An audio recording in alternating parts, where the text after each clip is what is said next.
ಕೈ ಬಿಡೇನು, ಕೈ ಬಿಡೇನು,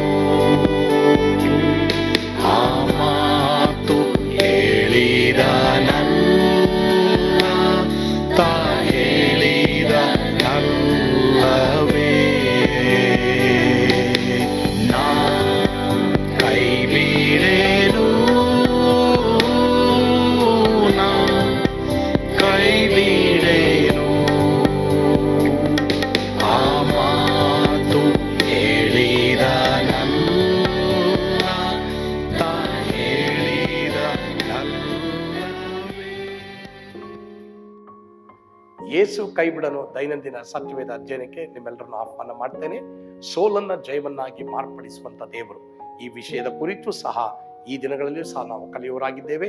ಈ ಮೆಸೇಜ್ ಖಂಡಿತವಾಗಿ ನಿಮ್ಮಲ್ಲಿ ಎಲ್ರಿಗೂ ಆಶೀರ್ವಾದವಾಗಿರುತ್ತೆ. ಇವತ್ತು ನೀವೆಲ್ಲರೂ ಒಳ್ಳೆ ಬಟ್ಟೆ ಹಾಕ್ಕೊಂಡಿದ್ದೀರಾ, ಒಳ್ಳೆ ಮನೆಗಳಲ್ಲಿದ್ದೀರಾ, ಊಟ ಮಾಡ್ತಾ ಇದ್ದೀರಾ, ಚೆನ್ನಾಗಿದ್ದೀರಾ ಅಂತಂದರೆ ಸಮಥಿಂಗ್ ದಿ ಫಿಸಿಕಲ್ ಬ್ಲೆಸ್ಸಿಂಗ್, ನಿಮಗೆ ದೇವರು ಕೊಟ್ಟಿರುವಂಥ ಮೆಟೀರಿಯಲ್ ಬ್ಲೆಸ್ಸಿಂಗ್ಸ್, ಇದೆಲ್ಲವೂ don't take it for granted. ದಯವಿಟ್ಟು ಅದನ್ನು ಸುಮ್ಮನೆ ತಗೊಳ್ಬೇಡಿ. ತಂದೆ ತಾಯಿಗಳೇ ಮತ್ತು ಮಕ್ಕಳೇ ಯಾರೇ ಇರ್ಬೋದು, ಯಾವುದು ಸುಮ್ಮನೆ ನನಗೆ ನಿನಗೆ ಬಂದಿಲ್ಲ, ಅದಕ್ಕೆ ಯಾರೋ ಬೆಲೆ ಕಟ್ಟಿದ್ದಾರೆ. ಯೇಸು ಕ್ರಿಸ್ತನ ರಕ್ತ ನೋವು ಅದರಿಂದ ಇದೆ. ಮಾತ್ರವಲ್ಲದೆ ಯಾರೋ ಇವತ್ತು ನಿನ್ನ ಸುಖಕ್ಕೆ ಕಾರಣವಾಗಿದ್ದಾರೆ. ಆದ್ದರಿಂದ ಈ 12 ವಯಸ್ಸಿಗೆ ಇವನು ಅರಸನಾಗಿದ್ದಾನೆ ಅಂತೇಳಿ ಇವನೇನು ಮಾಡಿಬಿಟ್ಟ, ಬಿಡು ನಾನು ಅರಸನಾಗಿದ್ದೀನಿ, ನನಗೇನು ತೊಂದರೆ ಆಗಲ್ಲ ಅಂತೇಳಿ ಅದನ್ನು ಗ್ರಾಂಟೆಡ್ ಆಗಿ ತಗೊಂಡು ಕಡೆಗೆ ಏನು ಮಾಡ್ತಾನೆ, ಇವನು ತನ್ನ ಮಕ್ಕಳನ್ನು ಆಹುತಿ ಕೊಡ್ತಾನೆ. ಅವ್ರ ತಂದೆ ತೆಗೆಸಿದಂಥ ವಿಗ್ರಹಗಳನ್ನು ವಾಪಸ್ ದೇಶಕ್ಕೆ ತಗೊಂಡ್ಬರ್ತಾನೆ. ಮಂತ್ರವಾದಿಗಳು, ಬೇತಾಳಿಕರು, ಸತ್ತವ್ರ ಹತ್ರ ವಿಚಾರಿಸುವವರು, ಹೀಗೆ ಇವನು ಮಾಡಿದಂಥ ದುಷ್ಟ ಕಾರ್ಯಗಳು ಅಷ್ಟಿಷ್ಟಲ್ಲ. ಇವನು ಕೆಲವು ಸಲ ಏನು ಮಾಡ್ತಾನೆ ಅಂದರೆ, ಗರ್ಭಿಣಿ ಸ್ತ್ರೀಯರು ಅವರ ಮಗು ಗರ್ಭದಲ್ಲಿರಬೇಕಾದ್ರೆ ಅವ್ರನ್ನೇನು ಮಾಡ್ತಾನೆ, ಇವನು ಚುಚ್ಚಿ ಮಗನೂ ತಾಯಿನೂ ಸಾಯಿಸ್ತಾ ಇದ್ದ. ಆ ಥರ ದುಷ್ಟ ರಾಜ. ಈ ಬಿಕೇಮ್ ಅಟ್ಟರ್ ಫೇಲ್ಯೂರ್. ಇವನು ದೇವ್ರ ಮುಂದೆ ಮತ್ತು ಮನುಷ್ಯನ ಮುಂದೆ ಝೀರೋ ಆಗಿಬಿಟ್ಟ. ಸರಿ, ಇವನಿಗೇನಾದರೂ ಹೋಪ್ ಇದೆಯಾ? ಇವನಿಗೇನಾದರೂ ನಿರೀಕ್ಷೆ ಇದೆಯಾ? ಇವನಿಗೇನಾದರೂ ಅವನು ಹೀರೋ ಆಗ್ಬೋದಾ? ನಮ್ಮ ಮುಂದೆ ನೋ ಚಾನ್ಸ್. ನಮ್ಮ ಮುಂದೆ ಚಾನ್ಸೇ ಇಲ್ಲ. ಆದರೆ ಇವನನ್ನು ಏನು ಮಾಡ್ತಾರೆ, ಇವನು ಆ ರೀತಿ ಮಾಡಿದ್ರಿಂದ ಇವನ್ನ ದೇವರು ಎಷ್ಟೋ ಸಾರಿ ಎಚ್ಚರಿಸ್ತಾರೆ. ಪ್ರಿಯರೇ, ಒಂದೊಂದು ವರ್ಷ ದೇವರು ನನಗೆ ನಿನಗೆ ಕೊಡ್ತಾ ಇರೋದು ನನಗೆ ನಿನಗೆ ಆರೋಗ್ಯದಿಂದಲ್ಲ, ನನಗೆ ನಿನಗೆ ಇರೋಂಥ ಬಲದಿಂದಲ್ಲ, ನಾನು ನೀನು ತಿನ್ನಂಥ ಊಟದಿಂದಲ್ಲ, ನಾನು ನೀನು ನನಗೆ ನಿನಗೆ ಇರೋಂಥ ಏನೋ ಒಂದು ಸ್ಟ್ಯಾಮಿನಾದಿಂದಲ್ಲ, ಯಾವುದೋ ಒಂದು ಟಾನಿಕ್ಕೋ ಏನೋ ತಗೊಳ್ಳೋದ್ರಿಂದಲ್ಲ, ಆಯುರ್ವೇದಿಕ್ಕಿಂದಲ್ಲ, ಅಥವಾ ಅಲೋಪತಿಕ್ಕಿದ್ದಲ್ಲ, ಅಥವಾ ಹೋಮಿಯೋಪತಿಕ್ಕಿದ್ದಲ್ಲ. ಪ್ರಿಯರೇ, ದೇವರ ಆಶೀರ್ವಾದ ಇವತ್ತೆಲ್ಲರೂ ತಿಳ್ಕೊಳ್ಳಿ, ದೇವರ ಆಶೀರ್ವಾದ. ಆದರೆ ಒಂದೊಂದು ವರ್ಷನೂ ದೇವರು ನನ್ನನ್ನು ನಿನ್ನನ್ನು ಎಚ್ಚರಿಸ್ತಾ ಇದ್ದಾರೆ. ಕೇಳಲಿಲ್ಲ. ಕಡೆಗೆ ಏನಾಗ್ಬಿಟ್ವಿ, ನಾನು ನೀನು ಮನಸ್ಸೆಯ ಹಾಗೆ ಬೇಡಿ ಹಾಕಲ್ಪಟ್ಟು ಎಲ್ಲೂ ಅಲ್ಗಾಡಕ್ಕಾಗ್ದೇನೆ ಅವನು ಶತ್ರುಗಳಿಂದ ಪೀಡಿಸಲ್ಪಟ್ಟು ಸೆರೆಮನೆಯಲ್ಲಿ ಈ ಬಿಕೇಮ್ ಝೀರೋ, ನಥಿಂಗ್. ಅವನೇನೂ ಇಲ್ಲದವನಾಗ್ಬಿಟ್ಟ. ಸರಿ, ಆದರೆ ಅವನೇನು ಮಾಡ್ದ ಗೊತ್ತಾ? ಒಂದು ಕೆಲಸ ಮಾಡ್ದ. 2 ಪುರಕಾಲವೃತ್ತಾಂತ 33, 12, 13. Second Chronicles 33, 12 and 13. 2 ಪುರಕಾಲವೃತ್ತಾಂತ 33, 12, 13. ಈ ದುಷ್ಟರಾಜ ಏನೂ ಇಲ್ದಿರೋನಾಗ ಆದವನು, ಮಾತ್ರವಲ್ಲದೆ ಈಗೆಲ್ಲ ಕಳ್ಕೊಂಡವನು, ಝೀರೋ ಆದವನು, ಎಲ್ಲ ಪೀಸ್ ಆದವನು, ಈಗ ಬೇಡಿಗಳಿಂದ ಕೋಳದಲ್ಲಿ ಕಟ್ಟಲ್ಪಟ್ಟು ನಿದ್ರೆ ಬರಕ್ಕಾಗ್ತಾ ಇಲ್ಲ ಅವನಿಗೆ. ಆ ಥರ ಇರುವಂಥ ಈ ವ್ಯಕ್ತಿ ಏನು ಮಾಡ್ತಾನೆ? ಎಲ್ಲರೂ ನೋಡಿ, ಸ್ಕ್ರೀನ್ ನೋಡಿ ಅಥವಾ ಬೈಬಲ್ ನೋಡಿ, ಮಹೇಶ್ ಜೊತೆ ಎಲ್ಲರೂ ಒಟ್ಟಾಗಿ ಓದೋಣ. ಆದರೆ ಆ ಕಷ್ಟದಲ್ಲಿ ಮನಸ್ಸೆಯು ತನ್ನ ದೇವರಾದ ಯೆಹೋವನ ಪ್ರಸನ್ನತೆಯನ್ನು ಬೇಡಿಕೊಂಡನು. ಅವನು ತನ್ನ ಪಿತೃಗಳ ದೇವರ ಮುಂದೆ ತನ್ನನ್ನು ಬಹಳವಾಗಿ ತಗ್ಗಿಸಿಕೊಂಡು ಆತನನ್ನು ಪ್ರಾರ್ಥಿಸಲು ಆತನು ಲಾಲಿಸಿ ಅವನಿಗೆ ಸದುತ್ತರವನ್ನು ದಯಪಾಲಿಸಿ ಅವನನ್ನು ತಿರುಗಿ ಯೆರೂಸಲೇಮಿಗೆ ಬರಮಾಡಿ ಅರಸುತನವನ್ನು ಕೊಟ್ಟನು. ಆಗ ಯೆಹೋವನೇ ದೇವರೆಂಬುದು ಮನಸ್ಸಿಗೆ ಮಂದಟ್ಟಾಯಿತು. ಫೇಲ್ಯೂರ್ ಆದಂತ ಈ ಒಬ್ಬ ವ್ಯಕ್ತಿ ಏನ್ ಮಾಡ್ತಾನೆ ಗೊತ್ತಾ? ದೇವರ ಪ್ರಸನ್ನತೆಯನ್ನು ಬೇಡ್ಕೊಳ್ತಾನೆ. ದೇವರೇ, ನನಗೆ ನೀನು ಬೇಕು ಸ್ವಾಮಿ. ನನ್ನ ಜೀವಮಾನದಲ್ಲಿ ದೇವರೇ ಸ್ವಾಮಿ ನನಗೆ ನಿನ್ನ ಪ್ರಸನ್ನತೆ ಬೇಕಪ್ಪ. ಮಾತ್ರ ಅಲ್ಲದೆ ದೇವರ ಮುಂದೆ ಬಹಳವಾಗಿ ತಗ್ಗಿಸ್ಕೊಳ್ದೇನೆ ಅಂತ ಅರ್ಥ. ಉಪವಾಸ ಮಾಡಿ ಪ್ರಾರ್ಥನೆ ಮಾಡ್ತಾನೆ. ಅವನ ಆ ರೀತಿ ಪಶ್ಚಾತ್ತಾಪಪಟ್ಟು ಉಪವಾಸ ಮಾಡಿ ಪ್ರಾರ್ಥನೆ ಮಾಡಿದ್ರಿಂದ ದೇವರು ಅವನಿಗೆ ಸದುತ್ತರವನ್ನು ದಯಪಾಲಿಸಿ ಅವನನ್ನು ತಿರುಗಿ, ಐ ಲೈಕ್ ದಟ್, ಅಗೈನ್ ದೇವರು ಅವನ ಯೆರೂಸಲೇಮಿಗೆ ಕರ್ಕೊಂಡು ಬರ್ತಾರೆ. ಮಾತ್ರವಲ್ಲದೆ ಅವನಿಗೆ ಅರಸುತನವನ್ನು ಕೊಡ್ತಾರೆ. ಅವಾಗ ಅವನಿಗೆ ದೇವರೇ ಎಂಬುದಾಗಿ ಮನದಟ್ಟಾಗುತ್ತೆ. ಪ್ರಿಯ ದೇವರ ಮಕ್ಕಳೇ, ಮನಸ್ಸೆ ಅಂತ ದುಷ್ಟರಾಜ, ಮನಸ್ಸೇ ಆಗಿ ಝೀರೋದಲ್ಲಿರುವಂಥ ಇವತ್ತು ಅನೇಕರು ಇಲ್ಲಿರ್ಬೋದು, ಈ ಮೆಸೇಜನ್ನು ಕೇಳಿಸ್ಕೊಳ್ತಾ ಇರ್ಬೋದು. You might think that you are a failure. ನೀನು ನಾನು ಯೋಚನೆ ಮಾಡ್ಬೋದು, ಅಯ್ಯೋ ಇದೆಲ್ಲ ಮಾಡಬಾರ್ದಾಗಿತ್ತು ಮಾಡಿಬಿಟ್ಟೆ, ಅಯ್ಯೋ ನಾನು ಯಾವುದೋ ಒಂದು ಬೇಡಿಗೆ ಸಿಕ್ಕಾಕೊಂಬಿಟ್ಟೆ, ಯಾವುದೋ ಒಂದು ಜೈಲಿನಲ್ಲಿದ್ದೀನಿ, ಯಾವುದೋ ಒಂದು ಸೆರೆಮನೆಯಲ್ಲಿದ್ದೀನಿ, ನನಗಿದಾಗುತ್ತಾ, ಈ ರೀತಿ ಆಗುತ್ತಾ ಎಂಬುದಾಗಿ ಹೇಳಿ ನಾನು ನೀನು ಇವತ್ತಿನ ದಿನ ನಿಮ್ಮ ಜೀವಮಾನದಲ್ಲಿ ಫೇಲ್ಯೂರ್ ಬಗ್ಗೆ, ಅಪಚಯದ ಬಗ್ಗೆ ನಾನು ನೀನು ಇಲ್ಲಿ ಕುಳಿತಿರ್ಬೋದು ಪ್ರಿಯರೇ.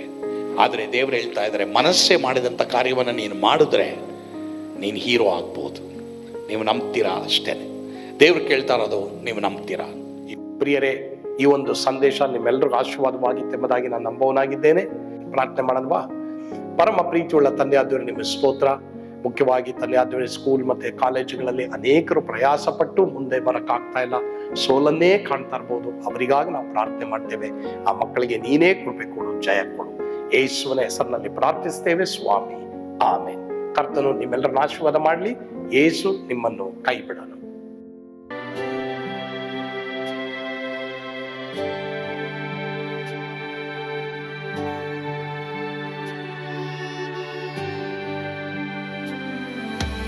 ನಾನು ಪಾತ್ರದಲ್ಲಿ ಈರುವಾಗಲು ನೀನು ಪಾಯಪಾಟು ಓಡಬಾರದು. ನನ್ನ ಮಾತನಂಬಿ ಸ್ಥಿರವಾಗಿರು.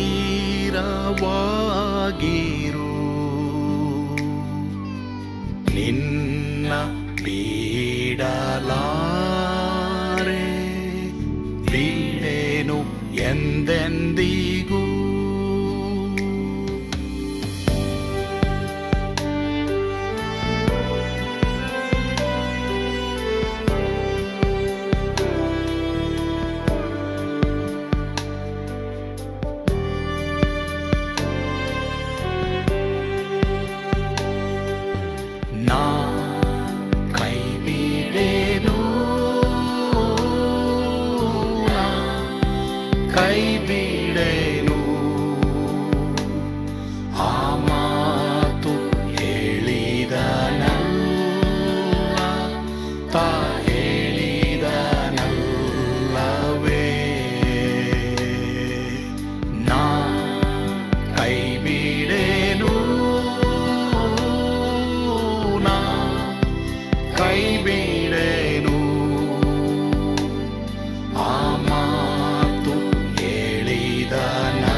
ಸ್ವಾಮಿ